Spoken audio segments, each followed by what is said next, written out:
अस्सलाम वालेकुम गाइस, ये है ऑडी A4। इसमें मसला है, ये मिसफायर कर रही थी।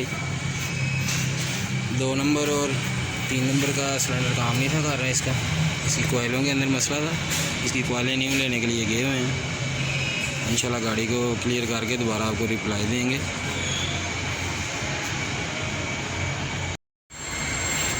कोयलें इसकी मरम्मत हो के आ चुकी हैं।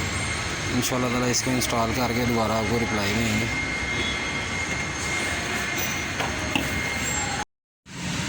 ऑलरेडी देख सकते हैं A4 अल्हम्दुलिल्लाह गाड़ी हमारी कंप्लीट हो चुकी है। कोई किसी किस्म का साइन वगैरह नहीं है। क्लस्टर मीटर के अंदर चेक कर सकते हैं आप। और अभी स्कैनर भी हमने इसको अटैच किया होगा। नो DTC, कोई किसी किस्म का फॉल्ट नहीं है अल्हम्दुलिल्लाह गाड़ी के अंदर। चेक कर सकते हैं, बिल्कुल ओके हो चुकी है। और अभी इसको एक्सप्रेशन करेंगे। पहले बहुत ज़्यादा बेसिकली इसके अंदर वाइब्रेशन कर रहा था इंजन इसका। इसको ऑफ करेंगे, स्टार्ट करेंगे। देख सकते हैं अल्हम्दुलिल्लाह गाड़ी हमारी आस्ता स्टार्ट हो चुकी है।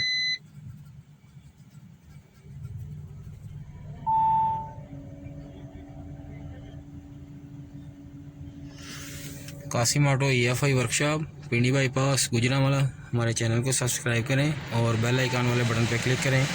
हमारी हर नई आने वाली वीडियो आप तक जल्द से जल्द पहुँचे।